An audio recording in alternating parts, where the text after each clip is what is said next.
Dessa noite não, mas Deus não é narciso, né? Deus não tem trauma de narcisismo. Ele não fica na frente do espelho adorando ele mesmo, né?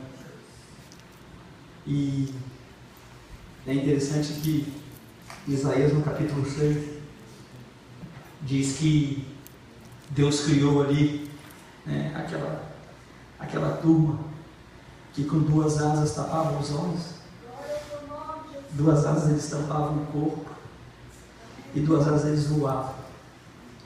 E Isaías diz que ele viu essas criaturas em cima de Deus.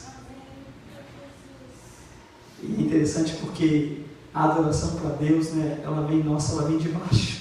Deus está em cima.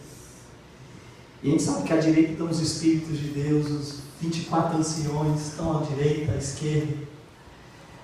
Mas Deus, ele vive de honra e de glória. Porque ele quer a honra e a glória. E não é o suficiente só de baixo, de mais, de ele também botou em cima, para que ele seja louvado e glorificado. E nós temos que dizer a honra, a glória e o poder seja ao nosso Deus. Amém, queridos? Amém. Queridos, o texto de hoje nos fala sobre uma passagem dramática, problemática, e que muitos às vezes tentam dizer que ela não aconteceu. Mas o fato é que a Bíblia, ela diz que aconteceu. E eu creio que a Bíblia, ela contém a palavra de Deus. Ela contém a palavra de Deus. E quando Deus diz, eu não sei o que é, mas Deus faz. E se Ele disse, é porque aconteceu. E se Ele disse, e mesmo que parece impossível aos nossos olhos, para Deus nada é impossível de acontecer. Mas a Bíblia diz que esse fato aconteceu. E a palavra de Deus nos diz que esse rei, ele tomou essa decisão de matar os infantes, ou matar os infantis, né, aquelas crianças de 2 anos e pouco para baixo, naquela área de Ramá, área de Belém. Porque alguns meses antes, um pouco, talvez 1 ano e pouco antes, ele tinha recebido a visita de reis magos. E aqueles reis magos vieram ali a Jerusalém, e estavam passando por Israel à procura do rei que haveria de vir.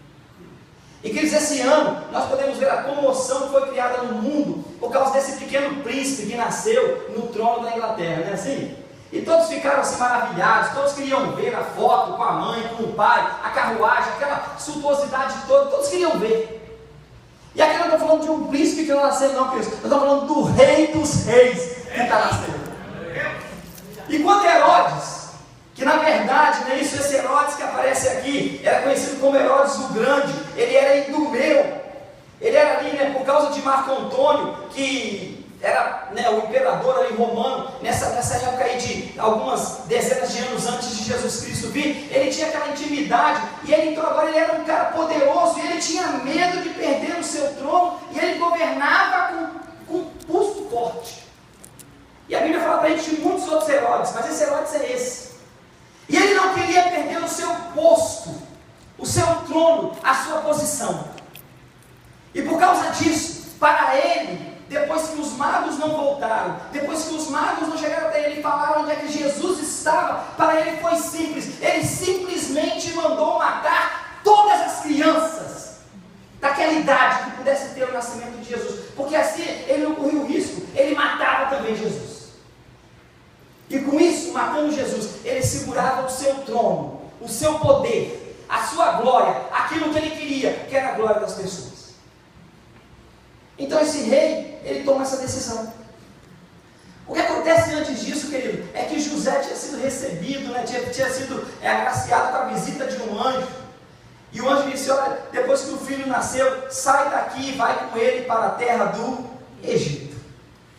E quando Jesus nasce, queridos, a terra do Egito, que era conhecida como a terra o quê? Da desolação, a terra da escravidão, a terra por onde o povo de Deus tinha passado todos aqueles anos escravo, até aquela terra da escravidão. Agora a terra o quê? Se torna a terra o quê? Da solução.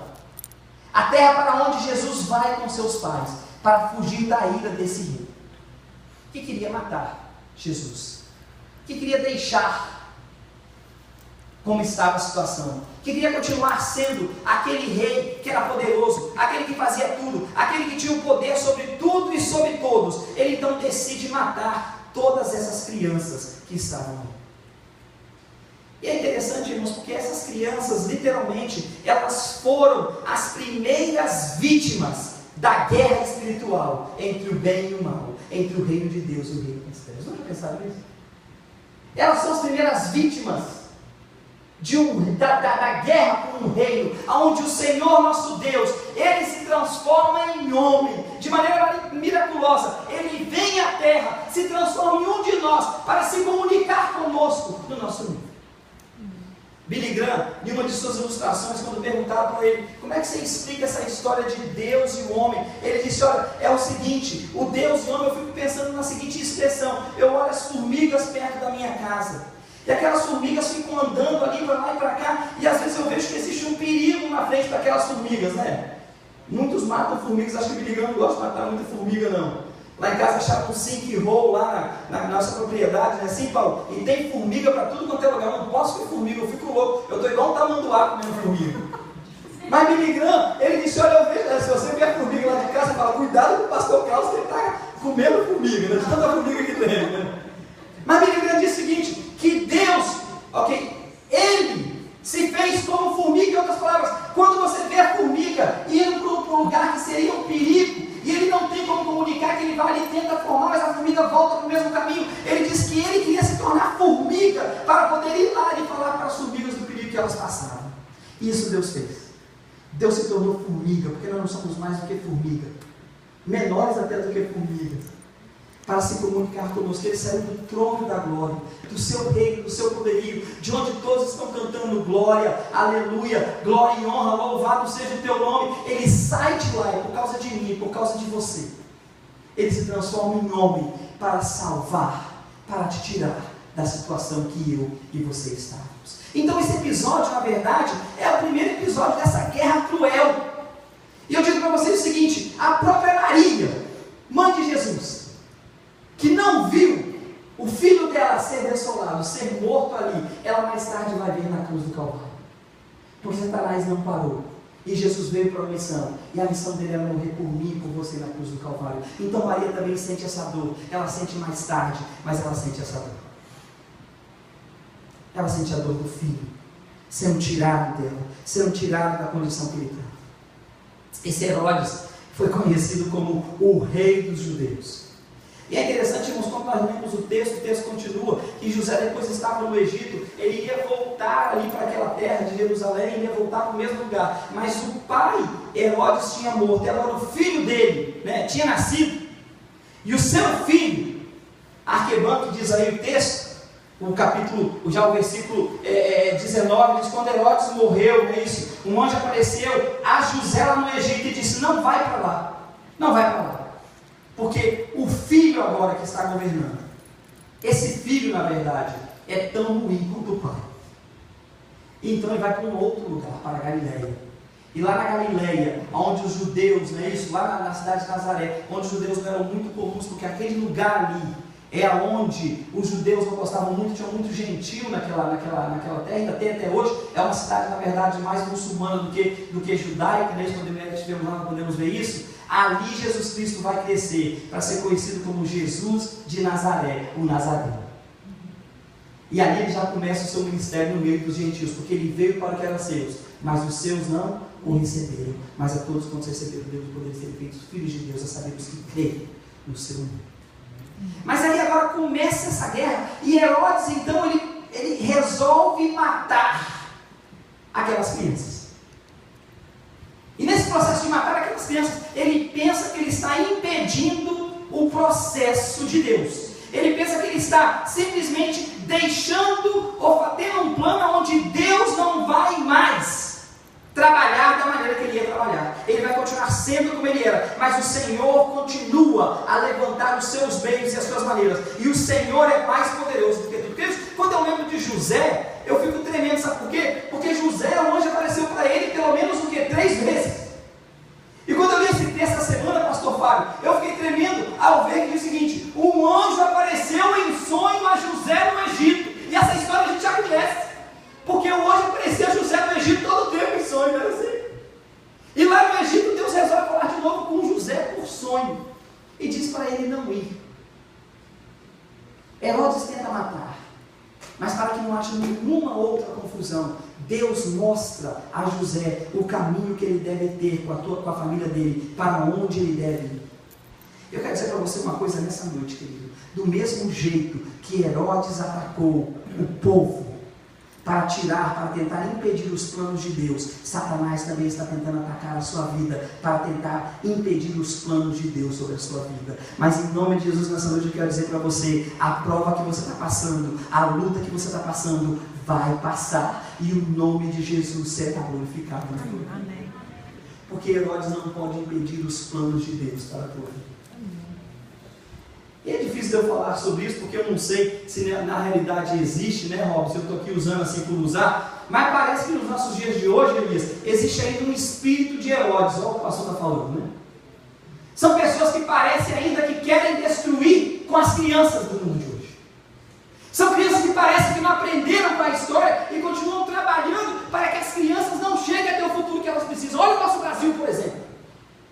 São crianças sem educação, crianças que desde cedo, crianças com 7, 8, 9, 10 anos de idade no nosso Nordeste e até no Centro-Oeste, são levadas à prostituição, espírito de Herodes, tirando as crianças daquela educação que elas queriam ter, para serem subjugadas. Crianças lá no Brasil que são levadas, são raptadas, são mandadas para outros países, crianças que são mortas por causa de venda de órgãos. Parece que no nosso mundo de hoje, existem pessoas que ainda querem destruir as crianças masculinas. Herodes com aquela atitude, ele também tomava uma atitude tremenda, porque ele praticamente parava com uma geração de homens daquela época. Ele mandou matar todas aquelas crianças, e hoje em nossos dias, parece que muitos de nós ainda não estamos atentos e ligados de que ainda estamos maltratando as crianças, e às vezes falamos o que não falamos, pensamos o que não pensamos, mas agimos de maneira errada em relação à palavra de Deus. Cristãos, hoje eu vou falar uma coisa em primeiro lugar para você. Herodes não pode ou não pôde impedir os planos de Deus no mundo natural. No mundo natural, no mundo onde nós estamos. O anjo aparece a José e diz a ele a opção. O anjo diz para ele o que fazer. Emmanuel, Deus conosco. Ele agora está conosco, e Deus agora ele precisa cumprir a palavra que ele deu, aquilo que ele disse que ele ia fazer no jardim do Éden, quando ele disse que ele iria novamente restaurar a comunhão com o homem. Ele agora faz. Ele agora, através do seu Filho Jesus Cristo, ele faz. O mundo está pronto para receber o Filho de Deus. O mundo está pronto para entender a vontade de Deus. Deus não deixa passar a hora. Não deixou passar a hora com o seu filho, e não vai deixar passar a hora com você. Ele, em nome de Jesus, vai resolver a sua situação. No Jó, capítulo 42, versículo 2, diz que bem sei os seus planos, e que nenhum deles podem ser frustrados. Os planos de Deus não podem ser frustrados na sua vida. Só você pode atrasar isso. Só você pode prolongar isso. Só você pode deixar que isso aconteça mais tarde. Porque ele diz em Jeremias 29, 11, às vezes a gente tenta tirar um pouco do contexto, mas o pastor vai voltar para o contexto de Jeremias 29, 11, porque em Jeremias 29, 11, o povo de Deus está ali, naquela situação, e o Senhor diz: eu sei os planos que eu tenho para você, planos bons, planos de um futuro próspero. Mas no versículo 7 do capítulo 29 de Jeremias, ele diz: a cidade que você está, ele estava na Babilônia exilados, ore por ela, para que Deus possa abençoar a cidade e abençoar a vida de vocês. E Ele quer abençoar a vida de Tampa, Ele quer abençoar a sua vida. E nessa noite o pastor pergunta para você: quantas vezes você ora para Deus por Tampa, por salvação, por mudança de vida, por alteração no processo que Herodes está tentando fazer aqui? O pastor já falou muitas vezes que essa cidade quer ser conhecida como a cidade que foi atacada por José Gaspar, o grande pirata. E eu disse muito claro para vocês: o que o pirata faz? O pirata não vem nada mais do que para matar, roubar e destruir. Isso é o que o pirata faz. E nós somos uma cidade que nos orgulhamos de ser fundada por um pirata. É o papel do diabo. Ele quer matar, roubar e destruir. Mas nessa noite eu quero falar uma coisa para você, querido irmão. Esse espírito de Herodes não pode ficar sobre a sua vida, porque o Senhor mesmo disse, e Ele disse que os planos deles não podem ser frustrados, e o plano dele na sua vida natural não pode ser frustrado, e não